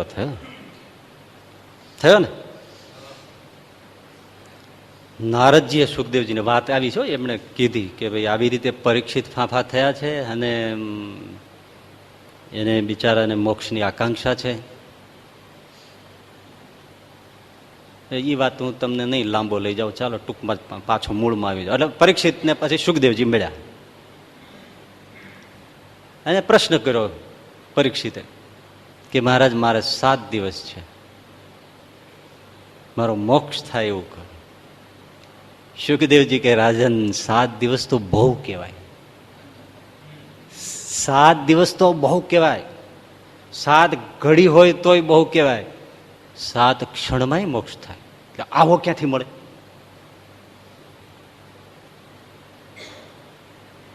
તો કે મહારાજ એવું કેમ શક્ય બને? તો કે મારી પાસે એવું ભગવત ચરિત્રથી રસથી ભરપૂર એવું ભાગવત કથામૃત છે, એનાથી તો 7 ક્ષણમાંય મોક્ષ થઈ શકે. તારી પાસે 7 દિવસ છે, બહુ થઈ ગયા. અને સાક્ષી છે ને, પરીક્ષિત મહારાજને કહ્યું બેસો સામે. અને સુખદેવજી મહારાજે બસ દિગંબર અવસ્થા, પરમહંસી દશા અને શ્રીમદ ભાગવતની કથા માંડી. પરીક્ષિત મહારાજનો મોક્ષ થયો. ત્યાં આપણે છેલ્લે ટૂંકમાં જ આવી જાય. થયો ને? પરીક્ષિત મહારાજે કાંઈ સાધન કર્યું? માળા લઈને બેઠા હતા, કાંઈ કર્યું? શું કર્યું એને? ખાલી કથા સાંભળી. એ ભાઈ, ખાલી ભગવત કથા સાંભળી. 10 અવતારોની કથા. આપણે એ વાત આવશે તો હું કહું કેટલા ધન્ય ભાગી છે કે એક અવતાર થોડો છે. 24 થી વિશેષ અવતારો ભાગવતને બધા પુરાણોમાં છે. અને ભક્તો તો અગણિત છે. એ ખજાનો છે આપણી પાસે. અરે બ્રહ્મજ્ઞાનીઓની સભામાં જાઓ, વારે ઘડીએ બેઠા હોય, બસ અહમ બ્રહ્માસ્મિ એના ઉપર ફિસ્ટ કર્યા કરે. આત્માનું વિશ્લેષણ કરવું બરાબર છે, પણ બીજું તો શું? આપણે ત્યાં ઉપાડો તમે ગમે તે એક પુરાણ, માંડો કથા, રામાયણ, ભાગવત, મહાભારત ઉપાડો, મહાભારતનો પાર જ ના આવે. એક અધ્યાય વાંચો પછી એમાં જે પ્રસંગ ઉપાડ્યો હોય એ 35મી અધ્યાય પૂરો થાય અને એની વચમાં 150 પ્રસંગ આવે. એક વાત કહેતા કહેતા બીજી, બીજામાં ત્રીજી, ત્રીજામાં ચોથી. ક્યાં ક્યાં કેવા કેવા રસ રસ્તા આવે. એટલા ભક્તોના ચરિત્રો તમે જુઓ. ગામમાં કેટલાય ભક્તો થયા હશે, નહીં થયા હોય? કોઈને કોઈ ગામમાં એવા ભક્તો નહીં થયા હોય? એક જણો વળી સાર્વજનિક સર્વે કરવા ગયો, ત્યાં ગામના ચોરે માણસો બેઠા, તેને જઈને પૂછ્યું કે હું એક પ્રકારનો સર્વે કરવા આવ્યો છું કે કયા કયા ગામમાં કેવા કેવા મોટા મોટા માણસો જન્મ્યા છે, એનું મારે નોંધણી કરવાની છે. તમારા ગામમાં કોઈ મોટા માણસો જન્મ્યા છે? તો ઓલા બાબા કે અહીંયા તો બાળકો જન્મે છે. મોટા માણસો જન્મ્યા હોય એવું અમે ભાઈ જાણ્યું નથી. બાળકો જન્મે છે ને પછી મોટા થાય છે. ઓલો કે તમને જ નોંધવા જેવા છે. વાત ફિલોસોફી તો એક ગાંડાને એક જણાએ પૂછ્યું, એ કે આ રસ્તો ક્યાં છે? ગાંડો કે આ રસ્તો ક્યાંય નો છે, આના ઉપરથી લોકો જાય. રસ્તો ક્યાંય ન જાય, એ તો આમ નમ જ છે, એની માથેથી લોકો જાય. હાવ ગાંડું, પણ વાત કેવી કરી.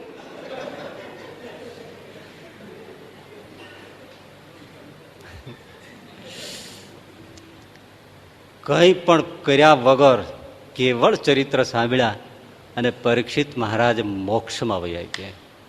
આવી વિશ્વમાં ઘટના ન મળે. સાધનો કર્યા વગર કેમ જવાય? સૌને તાજુબી થાય. અને બહુ મોટો પછી બ્રહ્માની આગળ પ્રશ્ન થયો છે કે આ શક્ય જ કેમ બને? આ તો બધા સાધનોનો અર્થ શું? કારણ કે શાસ્ત્રોમાં અંદર સાધનો ભર્યા છે, અનેક પ્રકારની પ્રક્રિયાઓ ભરી. તો એ એક બાજુ પડ્યા રહ્યા અને આ નીકળી જાય આમનો સાંભળવાનું બેઠો બેઠો આમને. હા, બસ એ જ આ રસ છે. એટલે હજી આપણે જોઈએ એવો ભગવાનની કથાનો મહિમા સમજ્યા નથી. સાંભળો જ છે બસ. લ્યો ચોલો, કાંઈ કરવાનું નહીં. તમે નિયમ લઈને બેસો કે જે કથામાં કદાચ આવે એ મારે કાંઈ કરવું નથી, પણ સાંભળો. ખબર ન પડે એમ થઈ જાય. કેમ? મીણ જેવું છે, કચરો કાઢી નાખે, ઓગાળી નાખે. એ ચરિત્રનો પ્રભાવ છે. બસ, એટલે ભરે રાખો. ભરવાની આદત છે ને તો ભરે રાખો. કાનથી ભરો, આંખથી ભરો, જીભથી ભરો, ભરો. શું કરવાનું? ભગવાનના કથા, કીર્તન, સંકીર્તન, ચરિત્રો ગાઓ, સીધા સાદા. બસ. અરે માણકીએ ચડા રે મોહન વનમાં. રવિવારનો દાડો હોય, બપોરનું ટાણું હોય, એસી હાલતું હોય, ઘરમાં એકલા હોય, બૈરા છોકરા પિયર ગયા હોય, અને પછી તમે આંખો બંધ કરીને કીર્તન ગાઓ. માણકીએ ચડા રે મોહન મહારાજ આજ વડતાલથી આવશે. કેવા કેવાય? તારે ચટક રંગીલો છેડલો બેલા રે એ કાઈ નવલ કસુંબી પાગ રંગના રેલા. આ રોજ જીલાય છે ને એટલે આપણને અર્થ સ્ફુટ નથી થતો, માથામાં વાગતો નથી. પણ તમે ભાવવાહી થઈ અને કીર્તન બોલો, એક જ કડી તમને ભરી દે. આમ સહજાનંદ સ્વામી બેઠા હોય, ઢોલિયા ઉપર બેઠા હોય, પગ ઉપર પગ એક આમ ચડાયો હોય, એક પગ લટકતો હોય, હાથમાં ગુલાબનું ફૂલ હોય, 3 છોગલાવાળી પાક લટકી રહી હોય, અને મંદ મંદ હસતા હોય, સામે સંતો બેઠા હોય, બ્રહ્માનંદ સામે હાથ લાંબો લાંબો કરીને કહેતા હોય, અને એ ઝોલું આવ્યું હોય, મહારાજે બેરખો મારીને માથામાં માર્યો હોય. બ્રહ્માનંદ સાહેબ કે મહારાજ ગુનેગારને વગર ગુનેગારે સજા કેમ કરો છો? એટલે મહારાજ કે તમે જોલું ખાધું, નિયમ છે જોલું ખાય અને આપણે બેરખો મારવાનો. મોટી મોટી હોપારીને બેરખો માર્યો બનાવ્યો હતો શ્રીજી મહારાજે. એ આમ સુદર્શન આમ ફેરવીને એના જ માથામાં જાય પાછો. બોલો, આ કૃષ્ણ અવતારનું ભૂલ્યા નથી કાંઈ? હવે આખી સભા અહીંથી ફેરવીને સીધું જેના માથામાં જાય ત્યાં જ જાય. બોલો, આ ચરિત્ર જો ત્યાં જ જાય. અને બ્રહ્માનંદ સાહેબ માથામાં વાગ્યો, તાજી 13નો ટકો. બ્રહ્માનંદ સાહેબ એકદમ ઉફાળા થઈને કે શું મહારાજ, 2 ગુનાહ કો ક્યું મારતો? ક્યાં મેને ગુનાહ કર્યા? તમે જોલો ખાતા હતા, આપણે નિયમ પ્રમાણે માર્યા. કોને કીધું જોલું ખાતો હતો? અરે આ બધાય જોવે છે. ખોટી વાત છે એ બધાય કે. એટલે લ્યો, સખા છે ને, હામી જીવા જોડી કરે, દાસ હોય કરે. મુક્તાનંદ છે કે તમે જોલું ખાતો? હા મહારાજ હું જોલું ખાતો. હુઈ ગયો તો હવે એમ કે તમે જોલાની ક્યાં વાત કરો? હું તો હુઈ ગયો તો.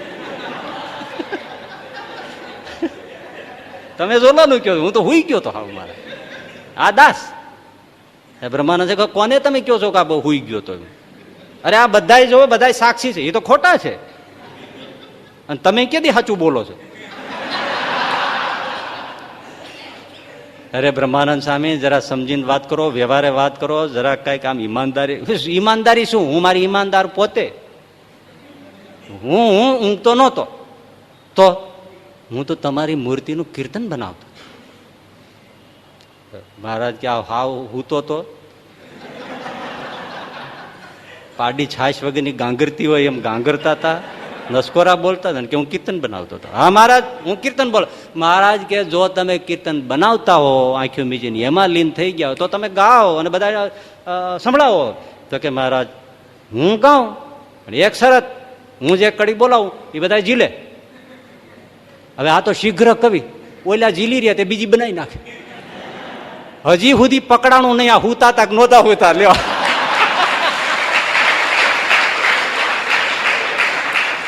હજી સંશોધન હાલે છે, હજી સંશોધન હાલે છે. હુતા તક નહોતા આવતા. અને એ ઉભા થઈને એ ગોળ કડુંબડી માટલી હોય બાંધી હોય એવી ફાઈન પ્રભાવશાળી હેરો, પડછંદ કાયા, ચારણનો દેહ, ઊંચો ઢાળ, તારે ચટક રંગીલો. તમે જોત ખરા શબ્દો વાપર્યા. તારે ચટક રંગીલો છેડલો અલબેલા રે. શબ્દો વાપર્યા છે કઈ. ઓહો આ સાહિત્યની વાતો આવે ને રોવાડા બેઠા થઈ જાય. અલબેલો, અલબેલો, અલ એટલે નહીં, બેલો એટલે જોડ. કોઈ જોડ જેની નથી એવો સહજાનંદ બેઠો છે. લ્યો આ તમને અર્થ મળે. અલબેલો એની જોડ જ નથી કોઈ. આમ સાવ સીધો શબ્દ છે પણ એટલામાં એટલું કહી દીધું કે આ સહજાનંદ સામે બેઠા છે એની કોઈ વિશ્વમાં બ્રહ્માંડમાં જોડ નથી, બીજો છે જ નહીં આના જેવો. તારે અને પાછો સખા, તારે ચટક રંગીલો. મુક્તાનંદ સ્વામી તો તમ શબ્દ વાપરે, માનવાચક વાપરે. તારે ચટક રંગ કેવું થયું છે સામે હોય એને કે તારે ચટ. વિચાર કરો, એક એક શબ્દમાં ખોવાઈ જવાય. સામે બેઠા હોય જેને ઇષ્ટ કહેતા હોય બધા બેઠા હોય. તમે ઉભા થઈને તમે અત્યારે આવું જાડું શરીર છે મારું પાતળું, તમે ઉભા થઈને મને મારી સામે એમ હું તારે, તો 3 જણા ઉભા થઈને તમને ઢીબી નાખે. અમારા સ્વામીને તમે તારે શું કામ કહો? અમારા સ્વામીને તારે કયો છો? એને મારવા હોય તો મારી લ્યો પણ તારે કેમ કયો છો?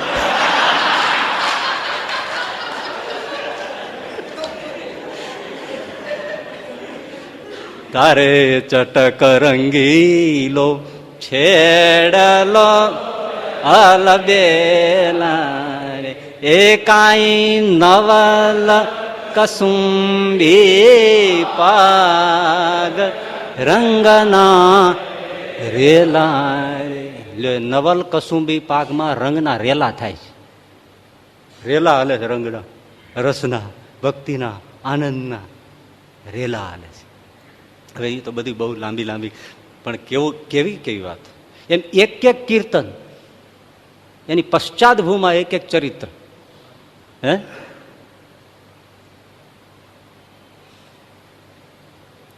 જુનાગઢના મંદિરના ચોકમાં મહારાજ રેતીના ડગલા ઉપર બેઠા હતા અને ચોકમાં બધી કાંકરા ને કપચીઓ ને એવું બધું વેરાયેલું છે. એટલે બધા સંતો ને ભક્તો ને એ બધા વીણવાનું. મહારાજ કે આ બધું વીણી લ્યો, બધાને પગમાં આવે છે. અરે બ્રહ્મા છેટે છેટે જવું પડે ને, કેવડો મોટો ચોક. ઓ ભાઈ બેઠેલા રેતીના ડગલા ઉપર. અરે બ્રહ્માંડ વીણતા વીણતા કે અમારે હવા જ નથી આવતો. ઓ અહીંયા બેઠા છે, આપણને કાંકરા વીણો, તો એને ત્યાં શું ધંધો છે સખા ને? એટલે બ્રહ્માનંદ છે ત્યાંથી શીઘ્ર કવિ, આવો કવિ, અને પાછો હાંઠીકા ભેળા કર્યા હોય એવા થોડા જોડકણા છે. હે પીપળે ચડી પાડીને લબલમ લીંબુ ખાય. પીપળે ચડી પાડી.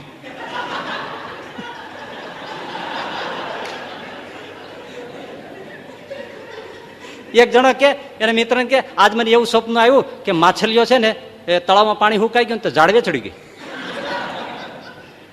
ઝાડવે ચડી ગઈ. એટલે બીજો કે મૂર્ખા, હવે આવી જ કઈ વતી છે વાતું, હું માછલીઓ ગાય ભેંસ છે ઝાડવે ચડી જાય. હવે આમાં કોને ડાયો કેવો? માછલીઓ ગાય ભેંસ છે ઝાડવે ચડી જાય. તે ઓઈલા નહીં સમજાણું નહીં, એ કે મારી ભૂલ થઈ ગઈ, મારી ભૂલ થઈ ગઈ કે કાંઈક.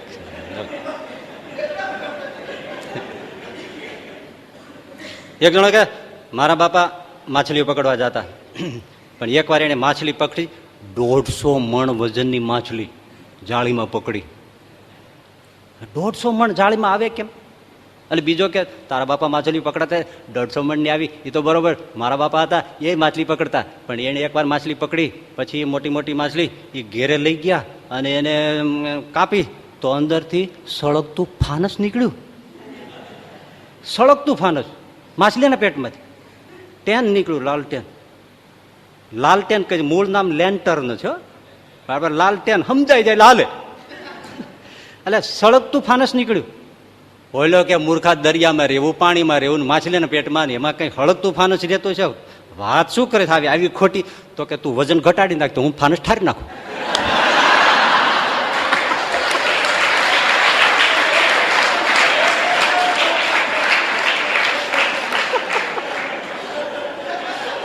વ્યાજબી વાત છે ભાઈ.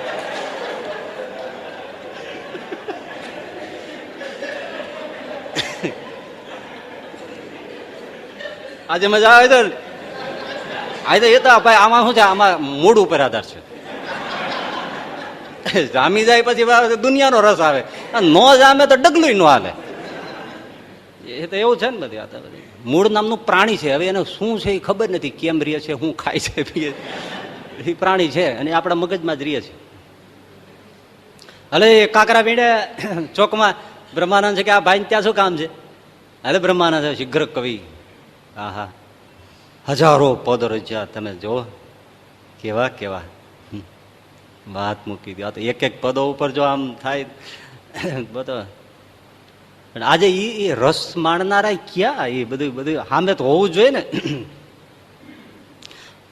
અને બ્રહ્માનંદ સાહેબ ઉપાડ્યું, ઓરાય આવો મારા લે રખડા લે કી દોસ્તમ સારું મેં એ જગવેરી, ઓરાય આવો મારા લે રખડા લે.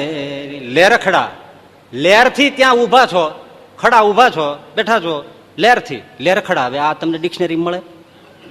લેર ખડા, લેર થી ઉભા છે તો ત્યાં શું? અહીંયા આવો ને.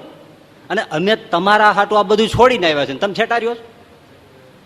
બેઠુક જવાબ દે છે, કીધો તમ સારું મેં જગ વેરી, અને કહી શકે ને મૂકીને એટલું આવ્યા હતા. હવે આપણે ઉલટાના અહીંયા આવીને સુખી થયા હોય.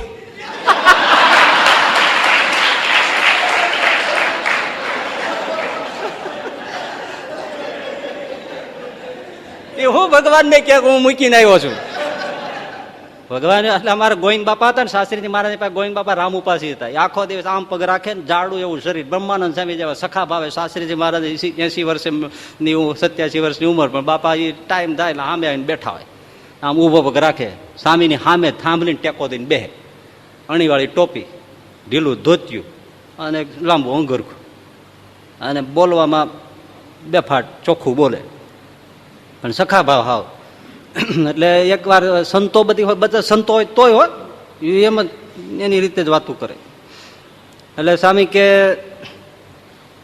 આ સંતો કેટલું કેટલું છોડીને અહીંયા આવ્યા છે, એટલે મને તમારો મહિમા હોય. ત્યાં ગોવિંદભાઈ વચમાં આડફળું બાંધ્યું, હે શાસ્ત્રીજી મહારાજ તમારી વાત સાચી હો, આ બહુ બધા મૂકીને આવ્યા છે. તો છે જ ને ગોવિંદભાઈ? હા, એ સ્વામી હું તમને ગણાવું હું મૂકીને આવ્યા છું. જો એ કાચા માટીના મકાન હતા, એ મૂકી આ પાકા આવા પાકા મકાનમાં રહેવા મળ્યું. લ્યો, એ મૂકીને આવ્યા પણ ભીતડા. અને બળદ ગાડામાં બેહીને બળદિયાને પૂછડા મળતા હતા, એ મૂકીને આવ્યા ને અહીંયા મર્સિડીઝ ગાડીઓમાં ફરે છે, આ મૂકીને આવ્યા. તમે જે તો સ્વામી જોઈ રહ્યા. અને જુવાર બાજરો ખાતા, બપોરે બાજરાનો રોટલો, સાંજે જુવારનો રોટલો એ ખાતા. અહીંયા શીરોપુરી, લાપસી, જલાબી, હાટા ને પેંડા એવું બધું ખાય છે, તોય પાછા એમ કે મને નથી ફાવતું. આ તમે બહુ મૂકીને બહુ આવ્યો સામે. વાતે સાચી. અત્યારે ટકો કર્યો, ધોતિયું પહેરે, ત્રીજે દી લંડનમાં આટા મારતો હોય. અને જઈ જવો તમારે જવાય તો જવાય. અને 3 વાર જઈને કેન્સલ કરે, વિઝા ના આપે તો આને 7,000 10,000 દેવા પડે. આનું પાણી હલે નહીં. અને તમારે એક વાર રિજેક્ટ થાય તો બીજી વાર 10,000નો વેત કરવો પડે. અને આ તો ગમે એના ખિસ્સામાં હાથ નાખે. પણ એનું એક જ છે બંદા, આ ક્રેડિટ કાર્ડ છે સહજાનંદ સ્વામી.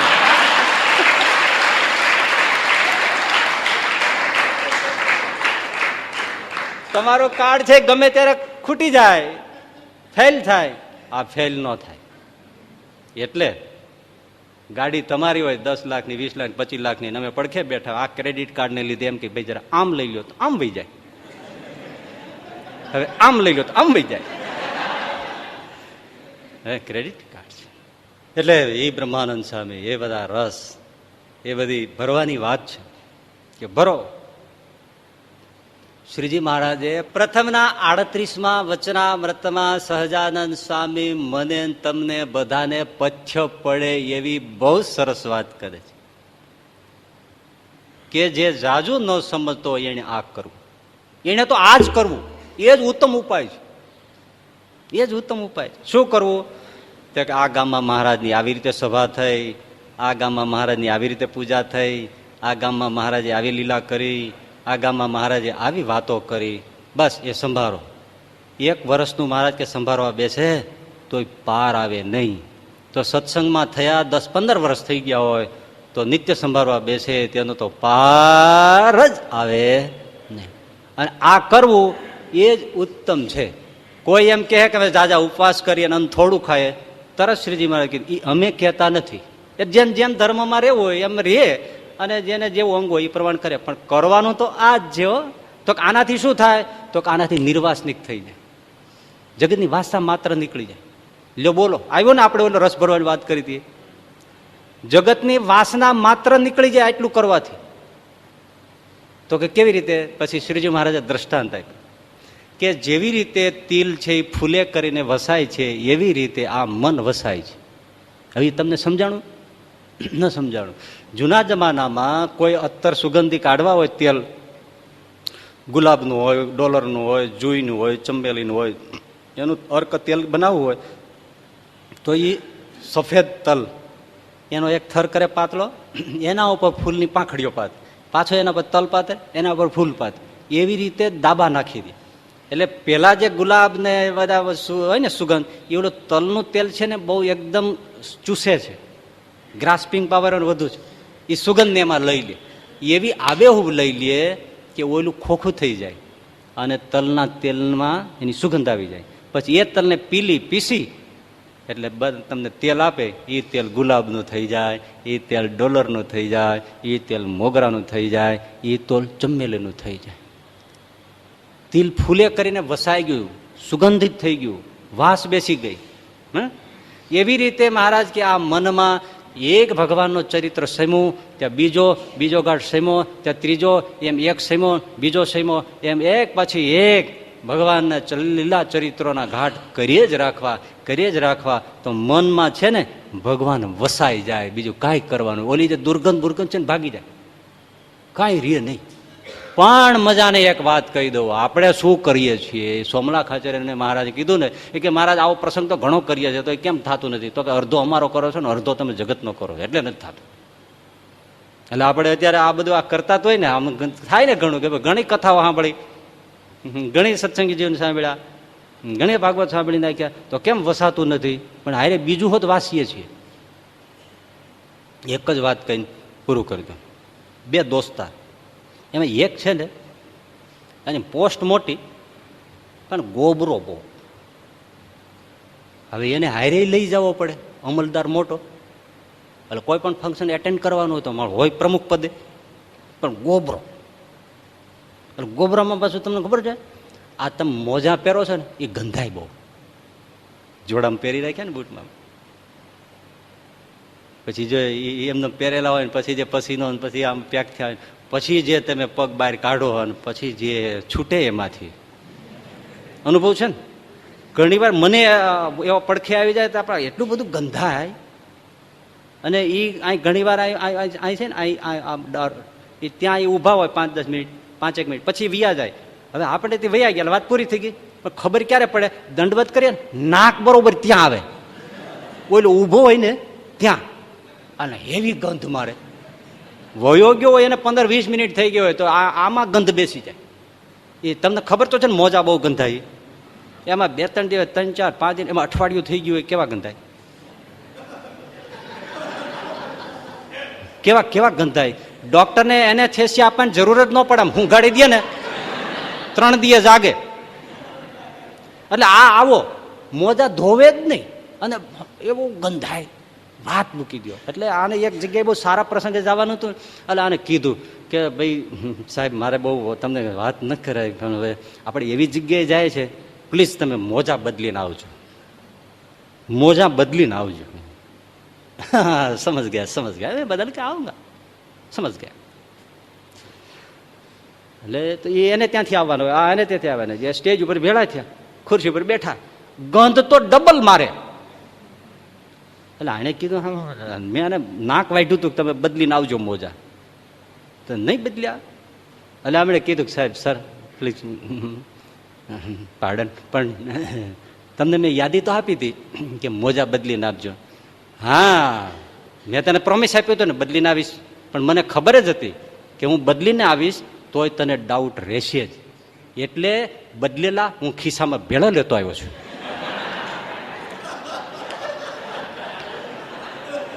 જો એમ કરીને કાઢ્યા ને પાછું ડબલ છૂટ્યું. આપણે આવું થાય છે, આપણે થોડું ઘણું બદલીએ છીએ, પણ ઓલો લોચો છે ને ખિસ્સામાં ભરીને ભેળા આવીએ છીએ. એટલે કથા થાય, વાર્તા થાય, ચરિત્ર થાય, સત્સંગ થાય, પણ પેલું ગંધ મારતું આઘું જતું નથી. એટલે ડોંગરેજી મહારાજ બહુ સારી વાત કરતા, એક જ ઝાટકો વાગે એવી, કે મંદિરમાં આપણે ઠાકોરજીને એમ કહીએ છીએ, હે પ્રભુ તમે મારા માતા પિતા છો, તમે મારા છો, હું તમારો છું, તમે મારા છો, હું તમારો છું. ઘરે જાય છે ત્યારે બધા જ ઘરવાળીને એમ કહે છે હું તારો છું, તમે મારા છો. એટલે વાત બનતી નથી, સાવ સીધે સીધું લોજિક છે ને. એ મંદિરમાં જઈને હવે એમ કે હે પ્રભુ તમે મારા છો, હું તમારો છું. ઘરે જઈને ઘરવાળાને એમ કે છે હું તારો છું, તમે મારા છો. એટલે ડોંગરેજી મહારાજ કે આ વાત બનતી નથી. એટલે આ જૂના મોજા છે ને એ ભેળા રહે છે. એટલે પાછું એ તો કેવું પડતું છે તમારે, એવું કઈ નથી, ન કે પાછું ડખો થાય એવું નથી. આ તો બધી અંદરથી જે વાત છે, પણ મૂળ છે ચરિત્ર ભરવાની વાત. ભરે રાખે 5 ઇન્દ્રિયોથી, આંખથી, અને કેટલો ખોરાક આપ્યો છે કે સીમા નહીં. ભગવાન સ્વામિનારાયણના ચરિત્રો છે, રામચરિત્ર છે, કૃષ્ણ ચરિત્ર છે, દત્તાત્રેય ચરિત્ર છે, પરશુરામ ચરિત્ર છે. કેવા ધધકતા પરશુરામ ઉપાડો, તમને એવો મોજ આવે ત્યારે એને ઉપાડો. કેટલું છે, ઘણું બધું છે, થઈ શકે છે, કરવું જોઈએ. સહેલો સીધો રસ્તો સાદો. શ્રીજી મહારાજ કે જાજુ ન સમજતો હોય એમણે આ જ કરવું. અને આ કરવું એ કેવું છે તો શ્રીજી મહારાજ કે નાવમાં બેસીને દરિયો તરી જવા જેવો સુગમમાં સુગમ પંથ છે. અને ક્યાં પહોંચે તો કે જે સ્થિતિએ જનક પહોંચે એ સ્થિતિએ ચરિત્ર શ્રવણ કરવા વાળો પહોંચી જાય અને ભગવાનની સેવામાં હજુરમાં ઊભો રહી જાય. એવું આ ચરિત્રને આપણી પાસે સતત સિંકર્તન થાય અને આપણું મન, આપણી ઇન્દ્રિયો એને આહાર મળી રહે. એટલા માટે નિજપાદ પયો કીર્તનમ સતતમ સ્યાદ ભવ ગોચરમ ઇતિય કુરુતે સ્વમ સહજાનંદ ગુરુમ ભજે સદા. સહજાનંદ સ્વામી મહારાજની